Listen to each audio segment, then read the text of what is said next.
على جميع الثروات والطاقات الموجودة في هذه الدول. إننا لن نخسر أبدا، لأننا نعلم جيدا بأن الله سبحانه وتعالى هو الخالق وصاحب القوة العليا في هذا العالم. سنبذل قصارى جهودنا من أجل أن ننقذ هذه الشعوب المظلومة أينما كانوا. السادة المخاتير الأعزاء، الآن نحن موجودون في فترة حساسة جدا. اليوم هو يوم التعاون والنضال ضد هذه القوى.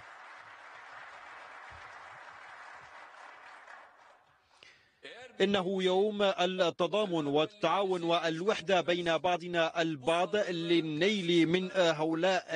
اليوم هو ليس يوم محاسبة أنفسنا وفتح الدفاتر القديمة، وإلا لن ننتظر مستقبلا زاهرا منيرا لهذه الأجيال. عليكم أن تعلموا بأننا جميعا موجودون في باخرة واحدة، وإن أي تهديد وخطر يهدد هذه الباخرة هو تهديد وخطر علينا جميعا. الآن نحن موجودون في فترة حساسة وفي مكان حساس، ولسنا بوضعية الدفاع عن أنفسنا. يجب أن نكون أقوياء. الآن هنالك مؤامرة وعمليات إرهابية تقاد ضد هذه الدولة، لذلك يجب أن نكون حذرين ويقظين وأن نقابل هذه العمليات الإرهابية بالمثل، بل وحتى أضعافها. إن هذه التنظيمات الإرهابية تستهدف الجمهورية التركية أرضا وشعبا. هؤلاء يفتقرون إلى المشاعر الإنسانية، وهم بعيدون كل البعد عن الدين والمذاهب والعقائد. لذلك يجب أن تعلموا بأن نضالنا ليس واجب ومهمة ملقاة على قواتنا المسلحة وقوى الأمن الداخلي فقط، ولكن هي واجب ومهمة ملقاة على عاتق جميع أطياف الشعب الموجودة في هذه الدولة. أيضا يجب عليكم أنتم كمخاتير متابعة هذه الأمور وتقديم التعليمات والمقترحات والتوصيات إلى القيادة العليا. أنا كرئيس للجمهورية أتعهد أمام الجميع بأن مكافحتنا ونضالنا ضد جميع التنظيمات الإرهابية، سواء كان PKK أو داعش أو جولان أو أي تنظيم إرهابي آخر، أعلن هذه الحملة وأعلن أيام السفر برليك ضد هذه التنظيمات الإرهابية.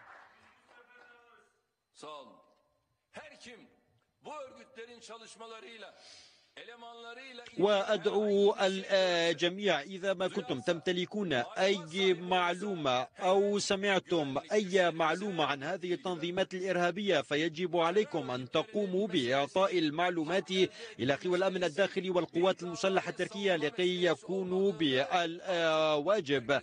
على الجميع أن يعلم بأن مكافحتنا لهذه التنظيمات الإرهابية أصبحت مسألة وقضية وطنية، ويجب عليكم بأن هنالك مؤامرة الآن تستهدف الجمهورية التركية كما استهدفت الدول الأخرى، وتريد وضع بذور الفتنة والفساد وبذور الحروب الأهلية وخلق مظاهر التفرقة العنصرية والطائفية والدينية والمذهبية في تركيا لينالوا من عزيمتنا وليقفوا حدا أمام النجاحات والقفزة النوعية التي حققناها.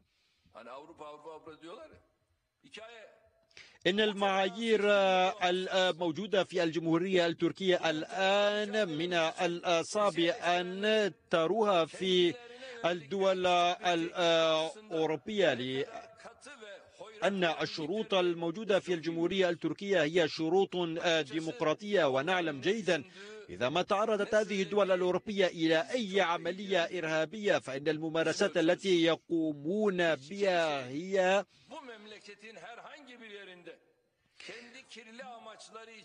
ممارسات واضحة، ويقومون بممارسة الضغوطات ويستخدمون قوى كبيرة ضد هؤلاء. لن نسمح لأي أحد بالمساس بمبادئنا ومعاييرنا، ولا يمكن أن نصمت ونسكت عن أي تنظيم إرهابي أو أي إرهابي يقوم بالمساس بأمن وطمأنينة أطياف شعبنا. إننا لن نسمح لأي أحد بإحاكة المؤامرات ضد هذه الدولة. ومن هذا المنبر أدعو جميع القوات المسلحة وقوى الأمن الداخلي بأن جميع أطياف الشعب يدعمكم، واستخدموا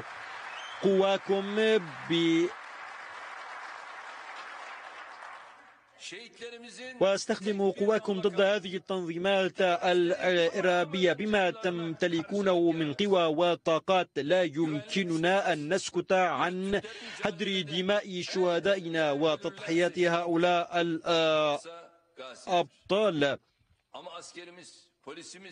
قوتنا المسلحة وقوى الأمن الداخلي يجب أن يحافظوا على هذه الدولة،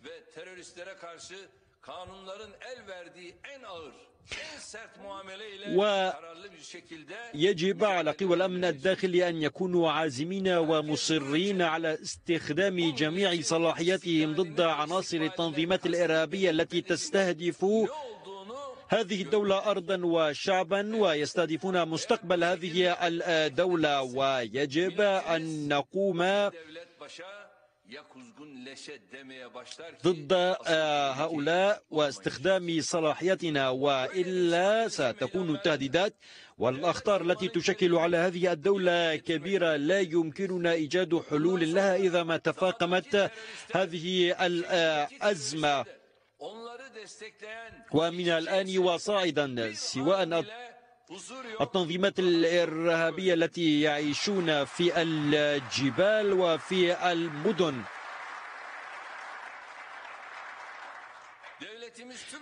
سنقوم بعمليات ضد هذه التنظيمات الإرهابية والعناصر الذين ينتمون إلى هذه التنظيمات الإرهابية، هذا بالإضافة إلى جميع من يقدم الدعم لهذه التنظيمات الإرهابية. لذلك فإن الواجبات والمهام الملقاة على عاتقكم أيضا هي كبيرة. أنتم كمخاتير يجب أن تعطوا معلومات للقوات المسلحة التركية وقوى الأمن الداخلي حول عناصر التنظيم الإرهابي، وإلا لم تقوموا بواجبكم.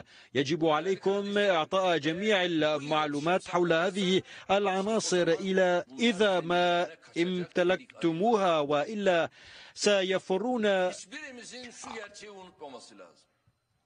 إلى مدن أخرى. يجب على الجميع بأن هذه الأحداث التي تعيشها الدول المجاورة هي نفس السيناريو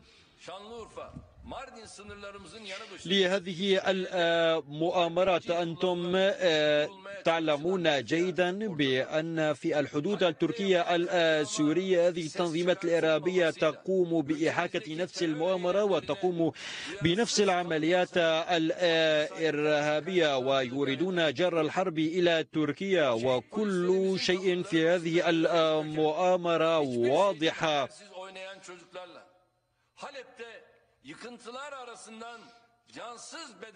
الآن الذي يحدث في حلب هي نفس سيناريو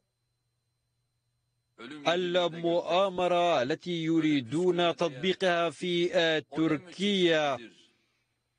إن في مدينة حلب الآن عشرات الأطفال تحت الأنقاض. مجازر جماعية ترتكب بحق الشعب البريء والمدني في حلب.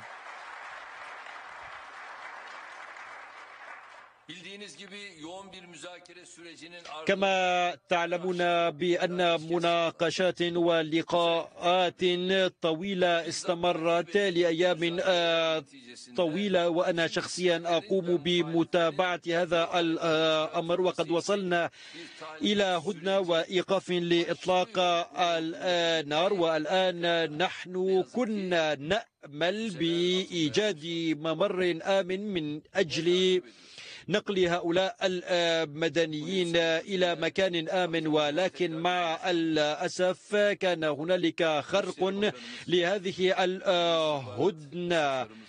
الآن الجمهورية التركية تبذل قصارى جهودها، لقاءاتنا واتصالاتنا مستمرة مع السيد بوتين ومع جميع القادة والسلطات الموجودة في روسيا، وسيكون لي لقاء واتصال هاتفي مع السيد بوتين في هذه الأمسية. وزارة الخارجية والوزارات المعنية الأخرى في تركيا الآن تقوم بواجبها ومهامها الملقاة على عاتقها من أجل الاتصال مع جميع نظرائهم في العالم لإيجاد حلول لهذه المجازر الجماعية التي ترتكب بحق الشعب المدني في حلب. أين أنتم يا مجلس الأمم المتحدة؟ لماذا لا تقومون بواجبكم ومهامكم من أجل إيقاف هذه المجازر الجماعية؟ نحن جاهزون ومستعدون لكي تكون تركيا نقطة البداية من أجل حل هذه الأزمة. نحن مستعدون. أنتم تشاهدون على شاشات التلفزة كيف يقوم هؤلاء بقتل الأطفال الأبرياء، وأنتم تشاهدون بأم أعينكم كيف ينادي هؤلاء الأطفال بأننا جائعون وعطشون، ولكن الإنسانية قد ماتت. وإلى الآن يتكلمون ويقولون بأن لا مجازر جماعية موجودة في حلب ولا يحركون ساكنا. أدعو من هذا المنبر وأنادي جميع الدول ومجلس الأمم المتحدة إلى فتح ممر مدني آمن من أجل نقل المواطنين المدنيين الأبرياء من شرق حلب إلى منطقة آمنة. يجب على جميع الدول أن تتحرك من أجل إيجاد حل. مشاهدينا، نحن في متابعة هذا الجانب من الكلمة التي يلقيها الرئيس التركي رجب طيب أردوغان أمام المسؤولين الأتراك. لعل أهم ما قاله فيما يتعلق بسوريا، تحدث عن حلب، قال لن نسكت على ما يجري هناك، وما يجري في حلب يعد مجزرة بحق المدنيين، سنبذل قصارى جهدنا لحماية الشعوب المظلومة مثلما قال إن تركيا أجرت لقاءات عديدة ومشاورات عديدة للوصول إلى هدنة، وهذا ما تم بالفعل مع الجانب الروسي، لكن مثلما قال كنا نأمل إيجاد ممر آمن لنقل المدنيين، لكن للأسف كان هناك خرق للهدنة. أعلن عن لقاء مرتقب أو اتصال هاتفي مرتقب له مع الرئيس الروسي فلاديمير بوتين هذه الأمسية، مثلما قال تساءل أين أنتم يا مجلس الأمن؟ لماذا لا تقومون بدوركم؟ نحن جاهزون لتكون تركيا نقطة البداية للخروج بحل سياسي في سوريا. تحدث عن محاربة التنظيمات الإرهابية، قال إن تركيا تمر بفترة حساسة جدا وهناك مؤامرة تحاك ضد البلاد، هناك من يريد جر تركيا أو جر الحرب إلى تركيا. التنظيمات الإرهابية مثلما قال تستهدف الجمهورية التركية أرضا وشعبا. على العموم هذا أهم ما جاء في كلام الرئيس التركي. نلتقي بكم عند رأس الساعة القادمة. على جميع الثروات والطاقات الموجودة في هذه الدول. إننا لن نخسر أبدا، لأننا نعلم جيدا بأن الله سبحانه وتعالى هو الخالق وصاحب القوة العليا في هذا العالم. سنبذل قصارى جهودنا من أجل أن ننقذ هذه الشعوب المظلومة أينما كانوا. السادة المخاتير الأعزاء، الآن نحن موجودون في فترة حساسة جدا. اليوم هو يوم التعاون والنضال ضد هذه القوى.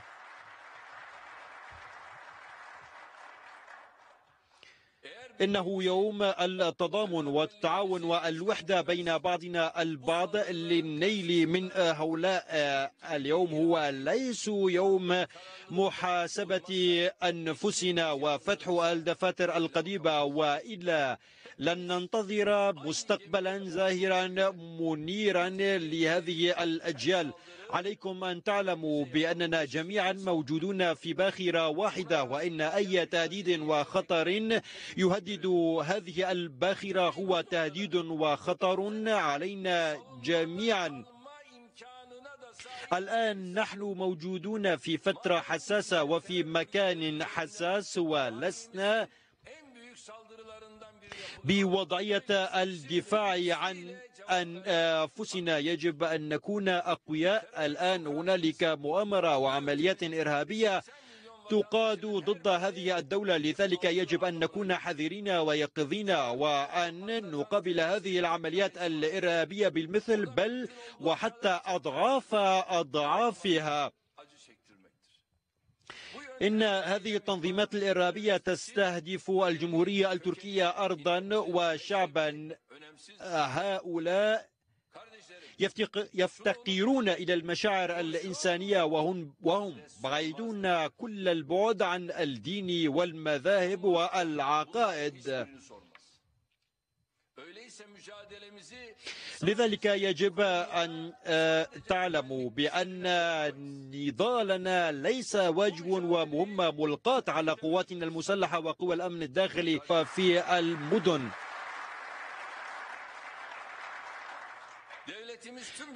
سنقوم بعمليات ضد هذه التنظيمات الإرهابية والعناصر الذين ينتمون إلى هذه التنظيمات الإرهابية، هذا بالإضافة إلى جميع من يقدم الدعم لهذه التنظيمات الإرهابية. لذلك فإن الواجبات والمهام الملقاة على عاتقكم أيضا هي كبيرة. أنتم كمخاتير يجب أن تعطوا معلومات للقوات المسلحة التركية وقوى الأمن الداخلي حول عناصر التنظيم الإرهابي، وإلا لم تقوموا بواجبكم. يجب عليكم إعطاء جميع المعلومات حول هذه العناصر إذا ما امتلكتموها، وإلا سيفرون إلى مدن أخرى. يجب على الجميع بأن هذه الأحداث التي تعيشها الدول المجاورة هي نفس السيناريو.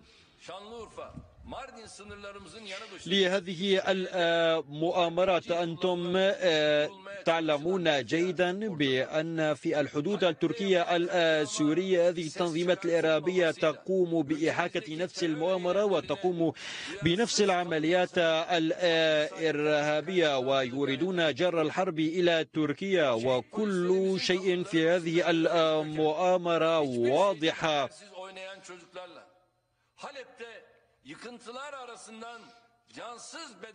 الآن الذي يحدث في حلب هي نفس سيناريو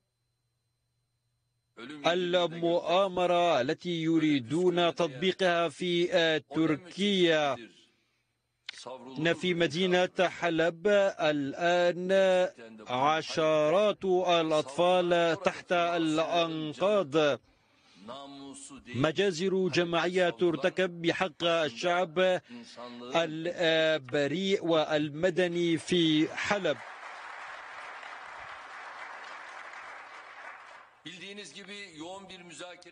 فقط، ولكن هي واجب ومهمة ملقاة على عاتق جميع أطياف الشعب الموجودة في هذه الدولة.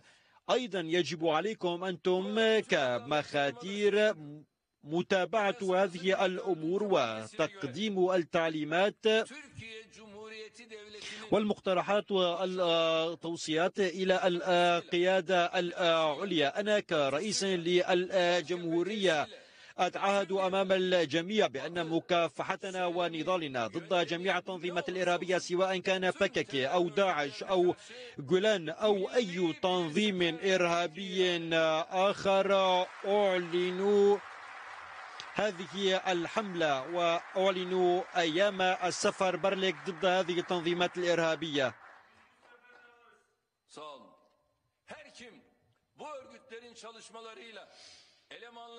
وأدعو الجميع إذا ما كنتم تمتلكون أي معلومة أو سمعتم أي معلومة عن هذه التنظيمات الإرهابية فيجب عليكم أن تقوموا بإعطاء المعلومات إلى قوى الأمن الداخلي والقوات المسلحة التركية لكي يكونوا بالواجب على الجميع أن يعلم بأن مكافحتنا لهذه التنظيمات الإرهابية أصبحت مسألة وقضية وطنية، ويجب عليكم بأن هنالك مؤامرة الآن تستهدف الجمهورية التركية كما استهدفت الدول الأخرى وتريد وضع بذور الفتنة والفساد وبذور الحروب الأهلية وخلق مظاهر التفرقة العنصرية والطائفية والدينية والمذهبية في تركيا لينالوا من عزيمتنا وليقفوا حدا أمام النجاحات والقفزة النوعية التي حققناها. إن المعايير الموجوددة في الجمهورية التركية الآن من الصعب أن تروها في الدول الأوروبية، لأن الشروط الموجودة في الجمهورية التركية هي شروط ديمقراطية، ونعلم جيدا إذا ما تعرضت هذه الدول الأوروبية إلى أي عملية إرهابية فإن الممارسات التي كما تعلمون بأن مناقشات ولقاءات طويلة استمرت لأيام طويلة، وأنا شخصيا أقوم بمتابعة هذا الأمر، وقد وصلنا إلى هدنة وإيقاف لإطلاق النار. والآن نحن كنا نأمل بإيجاد ممر آمن من أجل نقل هؤلاء المدنيين إلى مكان آمن، ولكن مع الأسف كان هنالك خرق لهذه الهدنة. الآن الجمهورية التركية تبذل قصارى جهودها، لقاءاتنا واتصالاتنا مستمرة مع السيد بوتين ومع جميع القادة والسلطات الموجودة في روسيا، وسيكون لي لقاء واتصال هاتفي مع السيد بوتين في هذه الأمسية. وزارة الخارجية والوزارات المعنية الأخرى في تركيا الآن تقوم بواجبها ومهامها الملقاة على عاتقها من أجل الاتصال مع جميع نظرائهم في العالم لإيجاد حلول لهذه المجازر الجماعية التي ترتكب بحق الشعب المدني في حلب. أين أنتم يا مجلس الأمم المتحدة؟ لماذا لا تقومون بواجبكم ومهامكم من أجل إيقاف هذه المجازر الجماعية؟ نحن جاهزون ومستعدون لكي تكون تركيا نقطة البداية من أجل حل هذه الأزمة. نحن مستعدون. أنتم تشاهدون على شاشات التلفزة كيف يقوم هؤلاء بقتل الأطفال الأبرياء، وأنتم تشاهدون بأم أعينكم كيف ينادي هؤلاء الأطفال بأننا جائعون وعطشون، ولكن الإنسانية قد ماتت. وإلى الآن يتكلمون ويقولون بأن لا مجازر جماعية موجودة في حلب ولا يحركون يقومون بها هي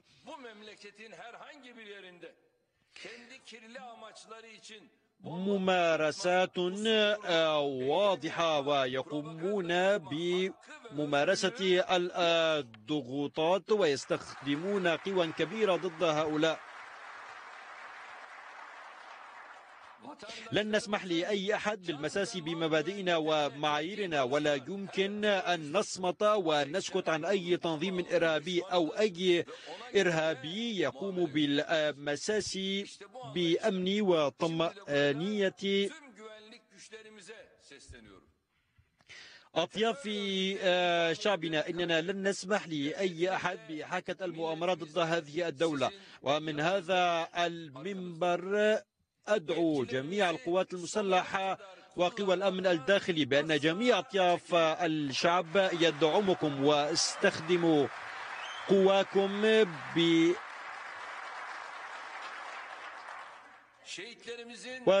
قواكم ضد هذه التنظيمات الإرهابية بما تمتلكونه من قوى وطاقات. لا يمكننا أن نسكت عن هدر دماء شهدائنا وتضحيات هؤلاء الأبطال.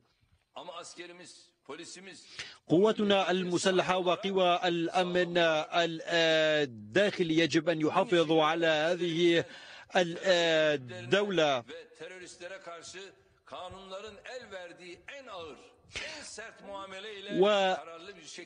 ويجب على قوى الأمن الداخلي أن يكونوا عازمين ومصرين على استخدام جميع صلاحياتهم ضد عناصر التنظيمات الإرهابية التي تستهدف هذه الدولة أرضا وشعبا، ويستهدفون مستقبل هذه الدولة. ويجب أن نقوم